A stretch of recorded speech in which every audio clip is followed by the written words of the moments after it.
धनंजय मुंडेंनी राजीनामा द्यावा अशी मागणी संदीप क्षीरसागर यांनी केली आहे। तर मुख्यमंत्र्यांना काही तथ्य वाटलं तर राजीनामा द्यायला सांगतील असं चंद्रकांत पाटील यांनी म्हटलंय।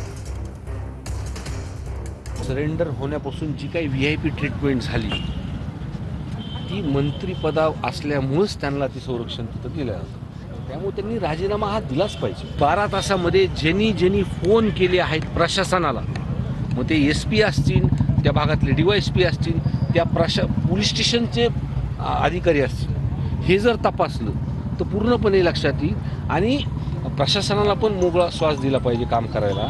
आणि त्यासाठी धनंजय मुंडे साहेबांनी हा राजीनामा दिलाच पाहिजे, सरकारने घेतला पाहिजे। राज्याचे प्रमुख माननीय देवेंद्रजी समर्थ आहेत, त्यांना जर असं वाटलं की बा ह्याच्यामध्ये काही तथ्य आहे तर ते ताबडतोब धनंजय मुंडेंना राजीनामा द्यायला सांगतील।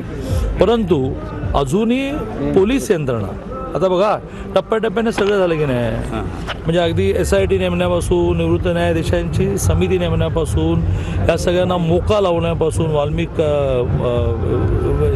ज्याला मोका लावण्यापासून, त्यांच्या प्रॉपर्टी जप्त करण्यापासून एक एक टप्पा चाललाय ना पुढे। काय असमाधानकारक आहे? कंपाऊंडरच्या नावाखाली, डॉक्टरांच्या नावाखाली यांनी खूप मोठं तिथं षडयंत्र शिजवलंय सोडण्याचं। जर कायद्याच्या मुंडक्यावर पाय देऊन, मुख्यमंत्र्याच्या मुंडक्यावर पाय देऊन हे जर सुटले